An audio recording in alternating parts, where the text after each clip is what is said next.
नमस्कार। आज है 23 जुलाई बृहस्पतिवार और आप देख रहे हैं वेस्ट इंडिया न्यूज। आज के समाचारों में खास है 5 अगस्त को राम मंदिर भूमि पूजन प्रधानमंत्री नरेंद्र मोदी द्वारा। मंदिरों के साथ सजाई जा रही है अयोध्या, विस्तृत जानकारी। गाजियाबाद के पत्रकार की हत्या, जिससे गोली लगने के बाद गंभीर हालत में अस्पताल में भर्ती किया गया था। असम में बाढ़ के कारण जनजीवन बदहाल। भारत आत्मनिर्भर होगा तभी सभी बुरी परिस्थितियों से लड़ सकेंगे। मोदी द्वारा मणिपुर जल आपूर्ति परियोजना का शिलान्यास, जिससे 16 जिलों में 2,80,756 परिवारों को पानी पहुंचाने का लक्ष्य। हिंदू संस्कृति का सबसे प्रमुख त्योहार रक्षाबंधन का पर्व का आगाज हरियाली तीज से, जो कि आज यानी 23 जुलाई को मनाई जा रही है।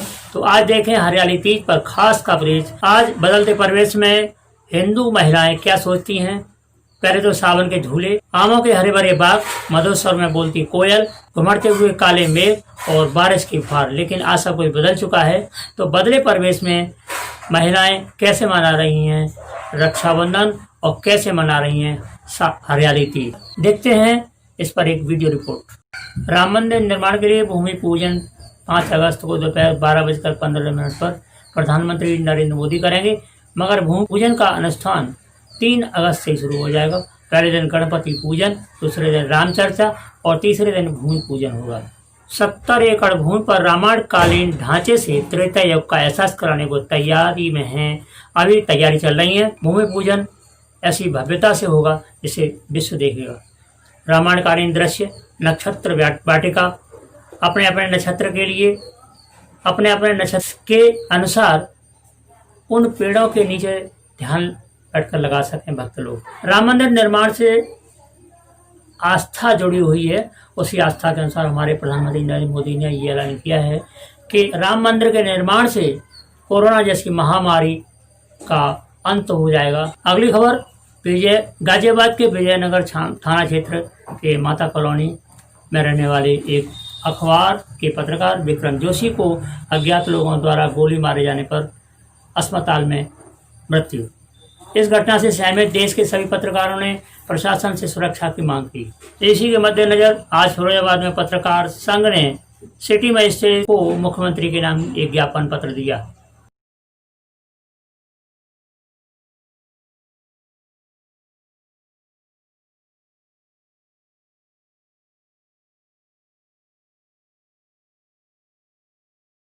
प्रधानमंत्री नरेंद्र मोदी ने ऐलान किया है कि हम सभी को कोरोना संक्रमण काल से सीख लेते हुए सचेत होकर के आत्मनिर्भर बनने की ओर अग्रसर होना चाहिए, तभी हमारा भविष्य सुनहरा हो सकता है। हरियाली तीज के पर्व को लेकर के मंदिरों में हर जगह सजावट हुई। महिलाओं ने मेहंदी आज श्रृंगार करके अपने पतियों की लंबी उम्र की कामना करते हुए आज व्रत रखा। मंदिरों में भजन पूजा आज कार्यक्रम किया, मंदिरों को सजाया गया। इसी पर देखते हैं एक वीडियो रिपोर्ट। हम सभी को पता है कि आजकल ना हरे पेड़ है, ना उद्यान है, ना बाग है, और हमारे यहाँ ये पर्व हमारी अच्छे से मनाया जा सके। इसीलिए हमें जड़ी बूटियाँ प्राप्त होती हैं, जिनके प्रयोग से हम अपने स्वास्थ्य और अपने आसपास के वातावरण को शुद्ध और निरोगी बनाया जा सकता है। आजकल हम जैसे घरों को नकली चीज़ों सामान से, नकली जैसे चीनी आइटम है, फूल पत्तियों से घरों को सजाते हैं। उसकी बजाय हम सभी अपने घरों में पौधों को लगाकर अपने घरों को सजा सकते हैं। बहुत ही सुंदर और आकर्षक पौधे आ रहे हैं और उनको हम अपने गमलों में लगाकर अपने बालकनी को सजा सकते हैं, अपने घर के हर कोने को भी सजा सकते हैं, जो बहुत ही सुंदर और नेचुरल दिखाई देते हैं। जहाँ भी स्थान मिले, खुले स्थान पर सभी को वृक्षारोपण करना चाहिए, सभी को वृक्ष लगाने चाहिए, जिससे हम ये प्रकृति को हरा भरा बना सकें। आज श्रावण मास शुक्ल पक्ष की तृतीया है, जिसे हम तीज के नाम से भी जानते हैं, यानी हरियाली तीज। इस दिन सौभाग्यवती स्त्रियां महादेव पार्वती का पूजन करती हैं और अपने सौभाग्य की कामना को करते हुए 16 श्रृंगार करती हैं और बागों में या मंदिरों में जाकर झूला झूलती हैं, जिन्हें हिडोले भी कहते हैं। इस दिन श्रावण का बहुत ही अच्छा पर्व है और आजकल ये पर्व नीरस हो गया है, यानी कम ही लोग इसको अच्छे से मनाते हैं। और इसी दौरान हमने एक कार्यक्रम साझा किया है जिसमें हम एक साथ मिलकर इस कार्यक्रम को मनाने की प्रतिज्ञा कर रहे हैं।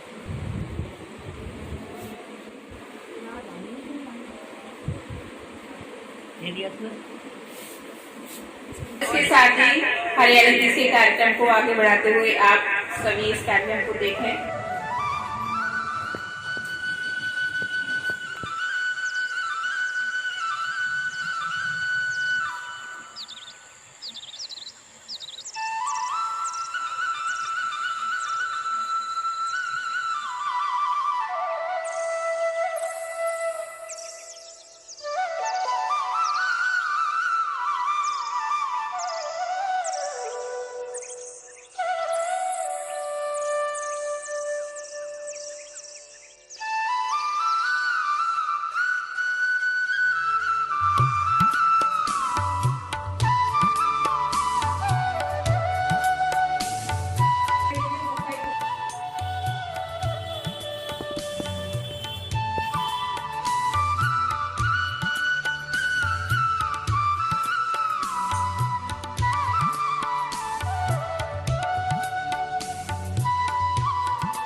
आज हरियाली तीज का पावन पर्व है, समझे। इसके उपलक्ष्य में ठाकुर राधा कृष्ण भगवान का जो है झूला, इधर गोपाल जी का दूसरा झूला, दोनों ही झूले सजाए गए और महिलाओं द्वारा भजन संकीर्तन भजन संध्या का आयोजन हुआ। और इसमें जो है आरती के बाद प्रसाद वितरण भी किया गया। और आए दिन जो है जो राधा कृष्ण मंदिर में जो है मैं विजय कुमार उपाध्याय कार्यक्रम कराते रहते हैं। यहाँ मंदिर में जो भी होते हैं अपने तीज त्यौहार के पर्वों पे अपने, और ये झूला जो है अपने रक्षाबंधन तक जो है रहेगा। हरियाली तीज का ये पावन पर्व है और इससे जो है पावन पर्व पे जो है हरियाली जो है बारिश वगैरह प्रारंभ हो जाती है श्रावण मास में, और इससे जो है प्रकृति को एक नई ऊर्जा प्रदान होती है श्रावण मास में। और इससे जो है इसीलिए इस पर्व को विशेष रूप से मनाया जाता है।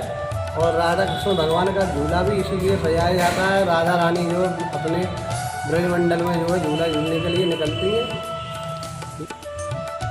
हरियाली तीज के उपलक्ष्य में सभी लोगों को जो है अपने अपने घरों के द्वार पर कम से कम एक नीम का वृक्ष लगाएं, जिससे व्याधियाँ जो है नष्ट होती हैं और इससे परिवार के अंदर जो है सुख समृद्धि बढ़ती है और रोगों का निदान होता है। ये कोरोना जैसी महामारी जो है इसके पेड़ के लगाने से जो है स्वतः ही नष्ट हो जाएगी। क्यों, नीम के पेड़ में जो है काफ़ी गुण है और काफ़ी दवाइयों में इसका प्रयोग किया जाता है। और तो नीम के पेड़ के साथ में आप जो है तुलसी का वृक्ष है और भी अमरूद वगैरह फलों के वृक्ष हैं और आम वगैरह के जो भी वृक्ष हैं आप जो इच्छा चाहें वो लगा सकते हैं। लेकिन नीम का मैंने इसलिए बोला क्योंकि वो दवाओं में ज़्यादा गुणकारी है, इसलिए मैंने आपसे बोला है। और नीम का वृक्ष तो बहुत ही गुणकारी है।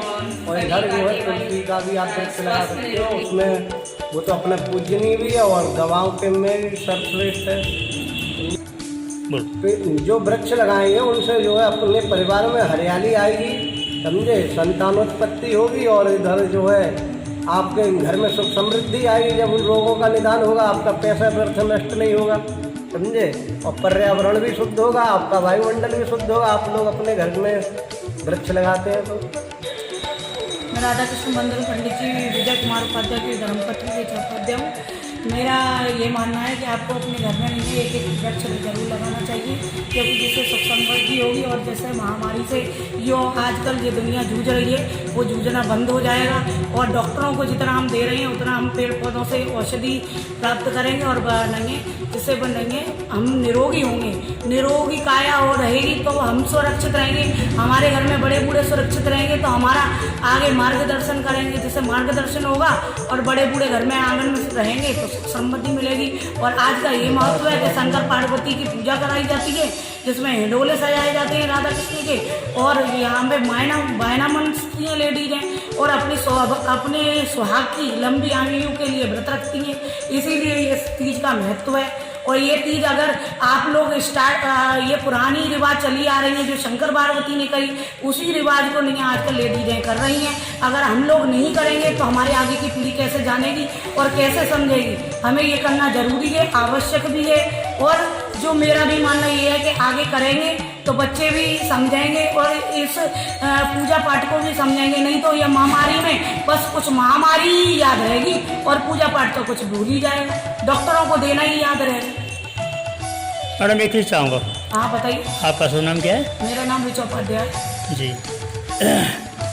मैडम एक चीज़ और है कि आज के वर्तमान समय में जो पारिवारिक कलह हैं वो हैं, तो ये सुख समृद्धि और जरा जो पुराणों में बताइए उसके अनुसार भी है। तो आजकल क्या मतलब पत्नियों को करना चाहिए घर में, क्या पत्नियों को करना चाहिए, एक समानता का व्यवहार? पत्नियों को ये करना चाहिए कि पत्नियों को नहीं है अपने घर में पूजा पाठ समय समय से करना चाहिए। ज़्यादातर नहीं है पत्नियों को अपने बच्चों को भी यही संस्कार देने चाहिए कि मंदिरों में लेकर जाएं, उन्हें समझाएं कि चरण स्पर्श कैसे होते हैं, पूजा पाठ कैसे बच्चों को करना चाहिए, जिससे हमें आगे की पीढ़ी समझे। और गृह कलेश की बात होती है तो बड़े बूढ़े अगर कुछ कहते हैं तो बड़े बूढ़े को नहीं ये करना चाहिए कि अरे बड़े बूढ़े हैं, आज ये कह रहे हैं कल को हम भी बड़े बूढ़े होंगे, तो सामान्य स्तर बैठा लेंगे तो नहीं है, दोनों में होगा सामंजस्य होगा तो लड़ाइयाँ होंगी नहीं। अगर हस्बैंड कहता है तो आपको सुनना चाहिए और वो कह रहे हैं तो उन्हें सुननी चाहिए, लड़ाई तो बिल्कुल फिर होएगी नहीं। और फिर ईश्वर तो ईश्वर ही है,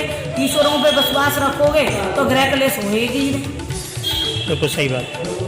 हाँ, जीवन के लिए मेरा ये कहना है कि जीवन के लिए जो हम पुरानी जो चली आ रही रीति रिवाज वो तो चलते ही हैं, इसके अनुसार हमें नहीं अपने घरों में पेड़ पौधे भी लगाने चाहिए।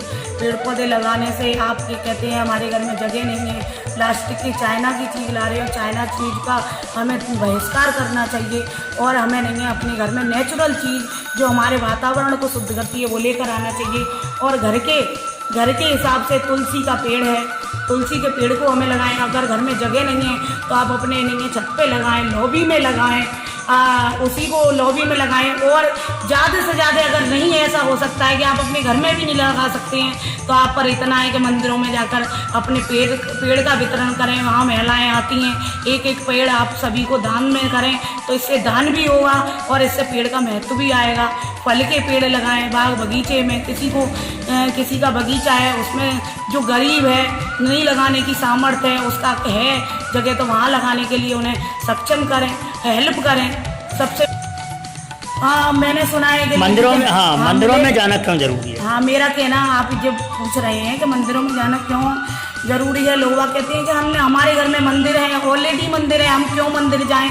हमें मंदिर जाना जरूरी है क्योंकि पहली बात तो मंदिर जाने से पहले सीढ़ियों को चढ़ते हैं तो सीढ़ियों से अपना सर झुकाकर आगे निकल के ठाकुर जी को नमन करके अपने सारे कष्ट उन्हीं को दे दिए जाते हैं तो हमारे कष्टों का निवारण होता है। और जो मंदिर में मूर्ति होती है वो अपने मंत्रोच्चारणों से और उन्हों से वो होती है, प्राण प्रतिष्ठित होती है तो उससे नहीं है भगवान नहीं है उसमें विद्यमान होते हैं और जो आपकी प्रॉब्लम है उसको दूर करने में उनकी सक्षम होती है। मैं ये नहीं कह रही कि घर में भगवान नहीं है, घर में भी भगवान है, पर जो सुख शांति मंदिर में आने से मिलती है वो घर में नहीं है। क्या और इसी प्रकार हम आगे प्रेरणादायक कार्यक्रम भी आपके सामने प्रस्तुत करते रहेंगे। और आज के समाचार यहीं तक। सब्सक्राइब करें, जुड़े रहें और देखते रहें बेस्ट इंडिया न्यूज़।